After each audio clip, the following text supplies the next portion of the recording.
Ассаламу алейкум, ардақты мұсылмандар. Біздің кезекті видеомыз кәуап жәшігіне арналады.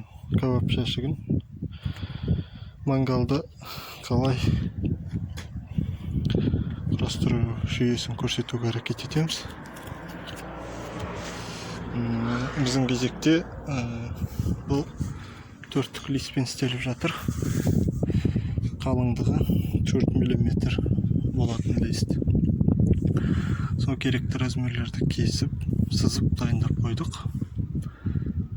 Ұзындығы 1,70 см.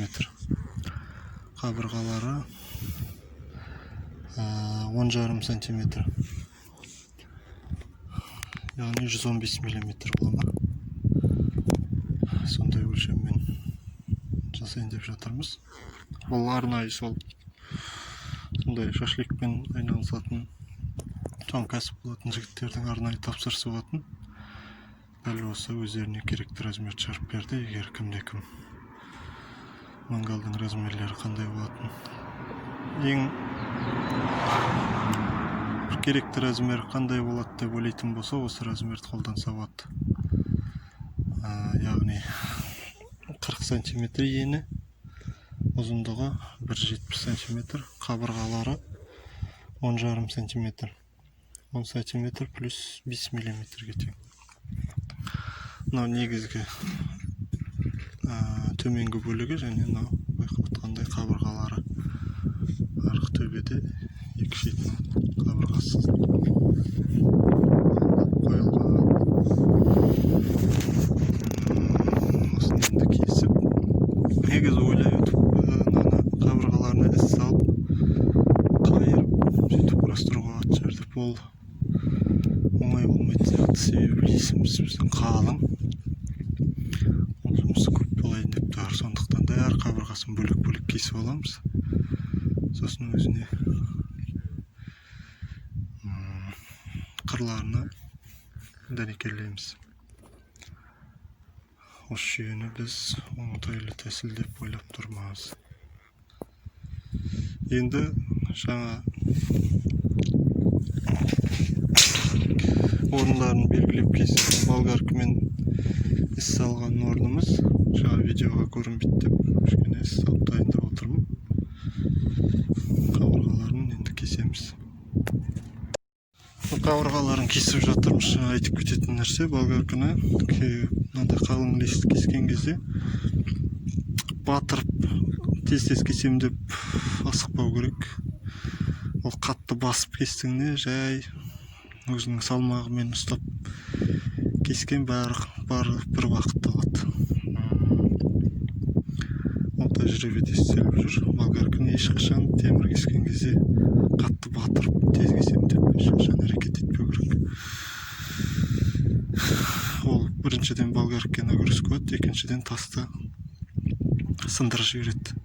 Сындырғанда сынып кетпейді, енді бірақ кескен кезде болгарканың тасы далаға шығып кетеді. Тез бітеді. Сондықтан да ешқашан асығыстық істемеу керек, тек асықпай ұстап отыра беру керек болгарканы. Сонда өзің де шаршамайсың, болгарканың көп жағдайда пайдалы жерлері көп. Батырудың қажеті жоқ. Мангалдың барлық қабырғаларын, керекті листерін кесіп дайындадық. Мынау бір қабырғасы 1,70 ұзын жағы. Мынау екі қыры шетте тұратын бөліктері 10,5 см, ұзындығы 40 см. Астыңғы бөлігінің жұмыстары 20-20 профиль. Мангал кішкене ертең қызғаннан кейін бел беріп кетпес үшін астына кішкене мынандай қосымша упор есебінде беріп жатырмыз. Мына жерінде аяқтар тұрады. Көрсетуге тек негізі ұзыншақ 1 метрге жақын аяғы болады. 20-40, 20-20 екі қырында тұрады. Астыңғы бөлігі де. Осыны бірінші өзіне листің өзіне сваркілей аламыз.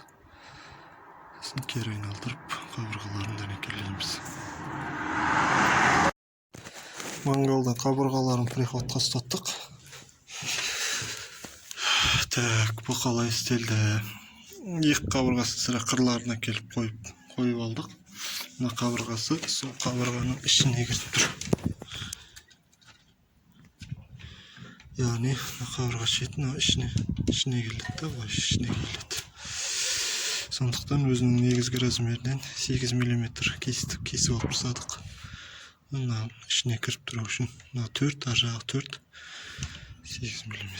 Сосын мына шекесінен приходқа ұстаттық, екі шекесінен ортасына профиль қойдық. Астыңғы бөлігі шамалы ойнайды да, мынаны ұстатпай тұрып, былай ойнайтын еді, соны пайдаланып, астына профиль қойғанда, өзіне екі шет жабыстатты. Екі шетінен приходқа ұстатып алдық. Сөйтіп, мына профильді былай жылжытып, үстінен басып аяқпен тегізіп отырып, шеттеріне приходтадық. Ендігі жұмыс сөйтіп ұстаттық, енді жауалап. Сосын мына қырына домалақтап алып тастаймыз. Дәл осы қырымен тұратын болса, лист жабысып қатты, үсті киілуі қиын бат. Шамал домалақта жібереміз. Енді ішкі размері, екі шетінің размері, ішкі размері 39,5 болып тұр. Сол 39,5-нан шаблон кесіп аламыз да, әрбір арасына қойып отырып, ішін сваркілейміз. Мысалы, мына тұсты сваркілейтін болсақ, сол 39,5-ның ішіне кигізіп қоямыз листке, сосын іш жағын сваркілейміз. Ол қазір өзі тұрған бойында сваркілейтін болсақ, қабырғалары майысуы мүмкін да, размер секіріп кетуі мүмкін. Сол себепті 39,5-нан бір профильге ішіне қоямыз. Приходтан тек ұстатып қойып, сваркілеп алып тастап, суытып көше береміз. Енді барлық жерін құймайды жарымыз да, бірақ жалпы арасында онда көрінетінде шел жоқ. Сондықтан әрбір 10 санттан 2-3 сантты сваркілеп шығамыз. Жалпы жүйесі осы. Сосын аяқтарын қоям. Сосын айналдырып қайттан қысқаша түсінік жүргіземін. Мангал толығымен жұмысы бітті. Сондай әдеміше мангал пайда болды. Аяқтары 89,3. Размері 89,3 мм. Себебі астыңғы размері 10 см-ге 7 мм.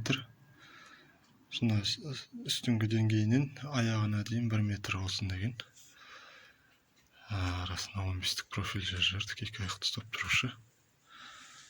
Астыңғы бөлігін ұзын жағына айтып өткендей 20-20 профиль жібердік. Ертең қызған жағдайда белі өріп кетпес үшін.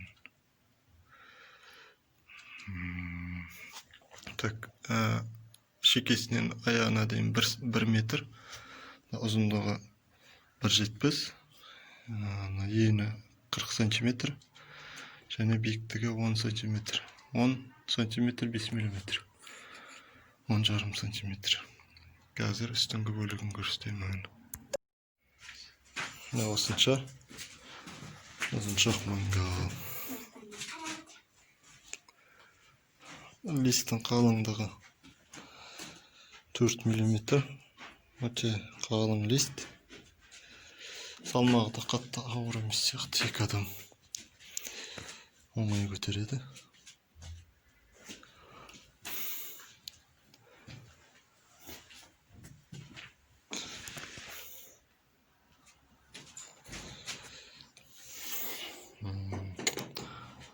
Сондай мангалдарға өз қолдарыңызбен жасасаңыздар болады.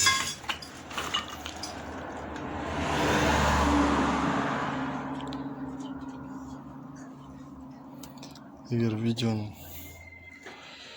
пайдалы жерлері болатын болса, комментария жазамыз. Кеткен кемшіліктер болса, немесе ұнаған жағдайда комментарийге жазып кетсеңіздер болады. Рахмет, алда тағы да жұмыстардың видеолары салынып отырады.